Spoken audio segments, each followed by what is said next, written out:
Today's request comes to us from patron Lord Zed Repulso. It's a rather particular request, too. It's a single-season anime based on a light novel series. In English, the title is The Devil is a Part-Timer, and the anime came out in 2013. The story about the story. I've discussed Japanese filmmaking and animation before, but today I'm going to have to start by describing a different medium, the Japanese light novel. Now, the name light novel is particular to Japan, but the nature of these novels is not. Light novels are basically just young adult novels, particularly the ones that are part of long-running series like Nancy Drew or The Hardy Boys. They're short novels, novellas sometimes, and while they don't come out monthly like pulp magazines or comic books, they are designed for that same sort of easy consumption. If you set aside an afternoon, you get through a light novel in a single day. That Isaac Asimov book I reviewed, Lucky Star, that's the sort of novel we're talking about. Anyway, Japanese light novels are targeted at teenagers, another thing they share in common with young adult books, and so there's a lot of overlap between light novels, manga, and anime, since all three largely target the same demographic. Now, comics don't usually get adapted into light novels, but popular light novel series will often be adapted into manga and anime. It also helps that one thing that sets light novels apart from young adult books is the fact that they feature illustrations, and these illustrations are in the manga style. I bring this up because that's where today's subject comes from. The Devil is a Part-Timer was originally written by Wagahara Satoshi, with the first book published in 2011 and the current number of books standing at 20. A year later, in 2012, the publisher commissioned a manga adaptation which is also ongoing. In 2013, the anime came out. I believe I should spare a word for the anime studio. The book and manga publisher is ASCII Media Works, one of the big Japanese publishing conglomerates, but they don't do anime, and so they handed off the adaptation to a studio named White Fox. White Fox is a small company, a spin-off of another animation studio called OLM, and they were spun off so that they could specialize in more mature stories. You may have heard of some of the shows they've created, at least if you've heard of Steins Gate or Re:Zero. For its part, The Devil is a Part-Timer isn't too graphic, but it's still a good fit for the studio considering the mature way it looks at traditional fantasy tropes. But then I should save the analysis for after the story. Once again, I'm covering a TV series, and so once again, my summary is going to be a little less detailed than usual. But let's get going. The story begins with an ending. In the mystic realm of Ente Isla, Satan, ruler of demons, attacked the four corners of the world to create an empire of darkness. However, Satan was opposed by a hero, a chosen one, and together with a band of comrades, the hero stopped the demon invasion and brought the fight to Satan's doorstep. The hero's party fight Satan and his last general Alciel in the throne room, but when Satan realizes he's losing, he opens a portal to another dimension and swears to return one day. The other dimension turns out to be modern-day Tokyo. This being a dimension without magic or demons, Satan and Alciel find themselves reduced to human forms, and while their magic isn't completely gone, it is severely reduced. As a couple of lost foreigners, they get picked up by the cops in short order, and while they're at the station, Satan uses what's left of his powers to learn the language and culture. Satan wants to keep a low profile until he can figure out how to regain some magic energy, so he heads to a government building and uses more hypnosis to forge some paperwork and get a one-room apartment. The two gain new identities and new names, Mao Sadao for Satan and Ashia Shiro for Alciel. The two demons need money for food and rent, and so Mao gets a part-time job while Ashia keeps the apartment clean, cooks the food, and conducts research on earth magic.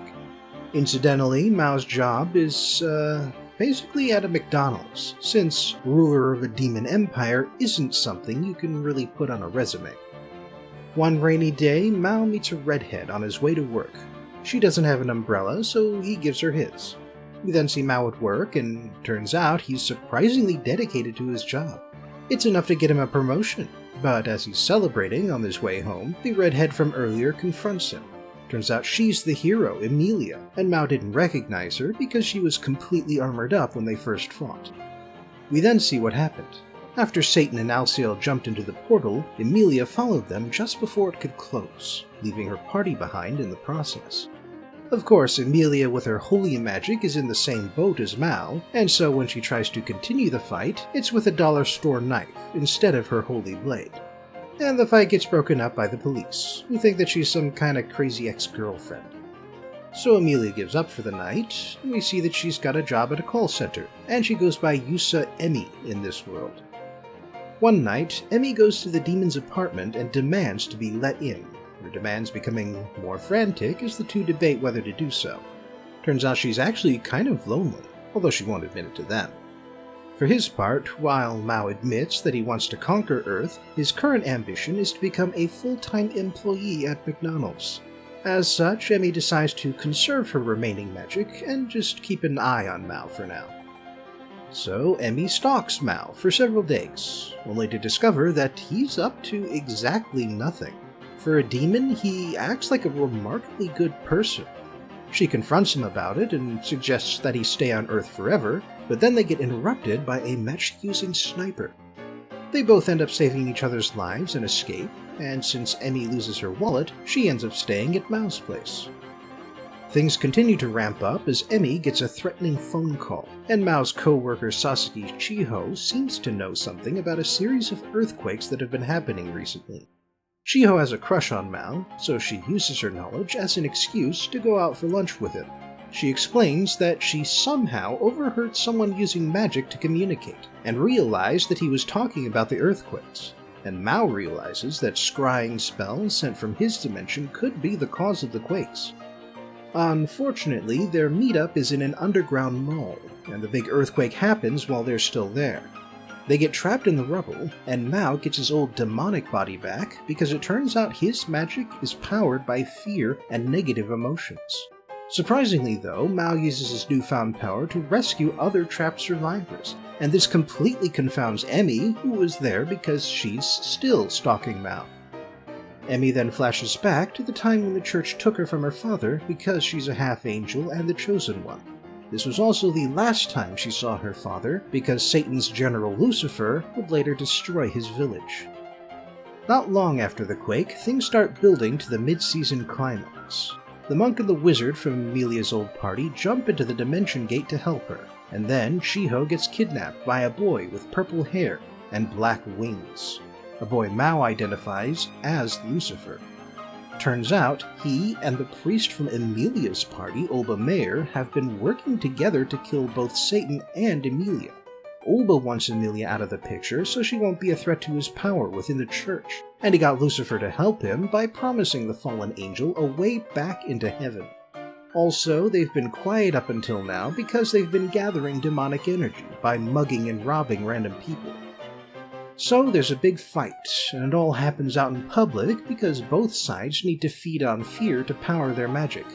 During the fight, Mao admits that he doesn't want to go back to Anti-Isla, Emmy shows concern for his safety, Olba ends up in a coma, Lucifer gets defeated and ends up living with Mao and Asya, and afterwards, Mao uses his remaining power to wipe all the witnesses' memories and fix all the damage to the city. Every witness except Chiho, that is, since she wants to be a part of all this craziness. Oh, and Emmy's old party members show up too late to do anything, but they do mention that the whole church was in on Olba's plan.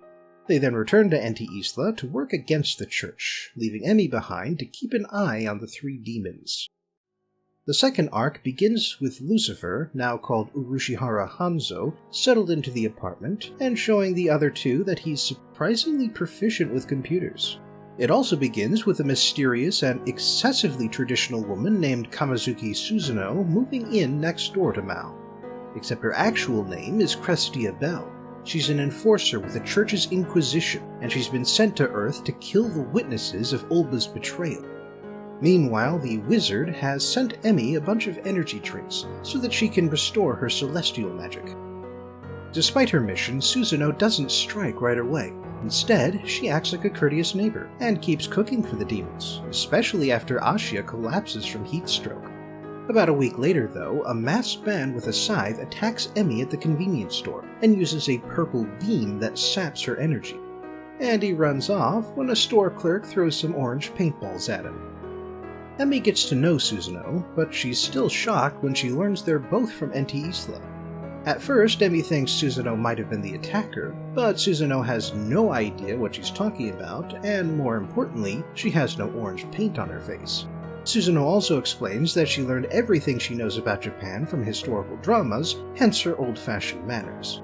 She then proposes that she and Emmy join forces, kill Satan, and go home, but Emilia refuses to trust the church after what Olba did. Meanwhile, Mao has been promoted to shift manager, just in time to deal with a customer crisis thanks to a KFC that opened up across the street. Its manager comes over to greet the competition, and he turns out to be a short, sleazy guy with blue hair and big glasses. Mao treats the KFC McDonald's rivalry with the gravity of a military campaign, sending Asya to get intel on the KFC's menu, and then taking advantage of a local festival to decorate some bamboo and hand out free small drinks. His tactics work, too. Time passes, and we discover that the slimy KFC manager is actually an angel, and Susanoo's handler. He wants her to hurry up with assassinating the demons, but for her part, Susanoo has been harboring some serious doubts about the Inquisition and the church leadership. Between that and Mao's virtuous behavior, she's been hesitating. After a push from the angel, Susanoo confronts Emmy and Chiho about whether the devil deserves to die, but both of them push back.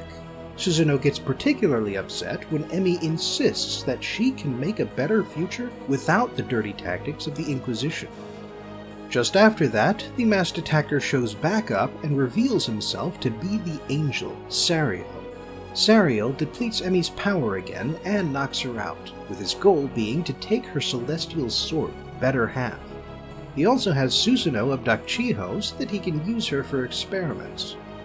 Fortunately, Lucifer planted a tracker in Emmy's purse, and so Mao races after them as soon as he hears.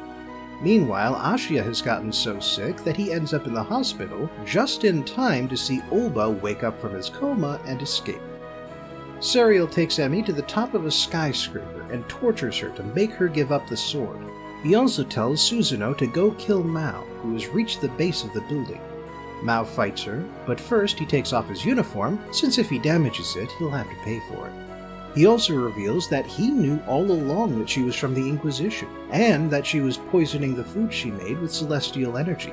Satan and Lucifer had enough power to eat it anyway, but it made poor Alciel sick. Susanoo puts up a token fight, but Mao calls her out on the fact that she doesn't want Sariel to win either. So she lets him run past her, and she resolves to fight for her own reasons from now on. Meanwhile, Olba goes and finds Lucifer and asks him to team up again. After climbing his way to the roof, Mao confronts Sariel. However, Mao has no magic left, and Sariel gets his power from the moon, and so Sariel is able to toss Mao around like a rag doll.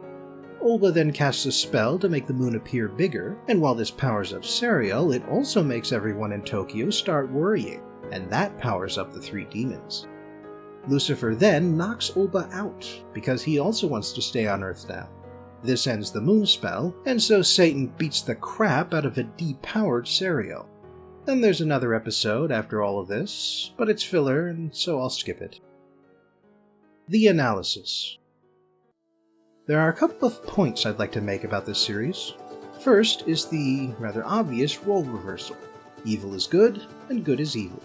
The demons of this setting are as blatant as possible, with black wings, goat legs, and horns, and names like Satan and Lucifer.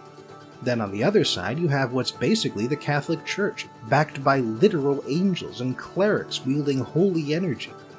But when we actually get to know these figures, we find out that Satan is a hard worker, loyal to his friends, and compassionate to people in danger, while Olba the High Priest is corrupt, bloodthirsty, and treacherous, and Sariel the Angel is sadistic, perverted, and egotistical. The lesson here is pretty clear. Good and evil aren't a matter of appearances.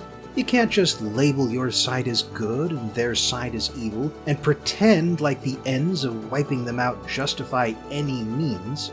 If you want to be good, you have to be a better person. You can't just claim you are and then do whatever terrible acts you like. And while we are told that the demons started the war and that the hero ended it, wars are ugly, messy things. The more we learn about the conflict, the more complicated it gets. We can't trust the narrator's summary to tell the whole story. Second, there's something more subtle going on with the whole story structure. See, in manga and anime, there's this whole subgenre where the protagonist is a random guy, almost always a guy, from Japan who gets whisked away into a fantasy setting.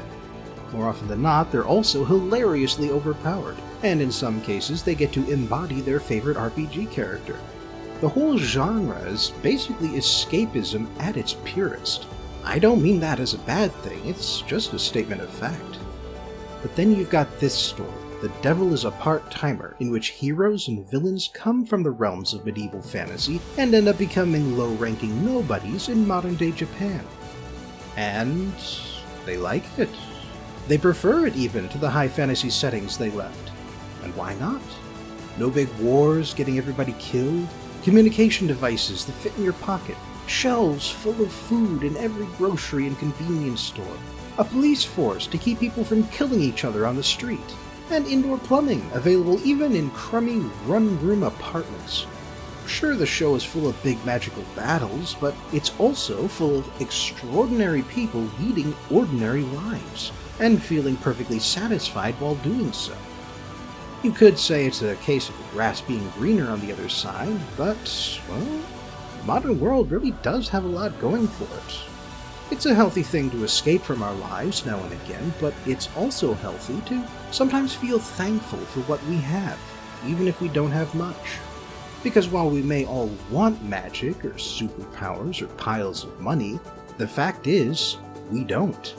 So we may as well be enthusiastic about what we do have, or what we can do. Now, I should note that The Devil is a Part-Timer doesn't break conventions in all respects.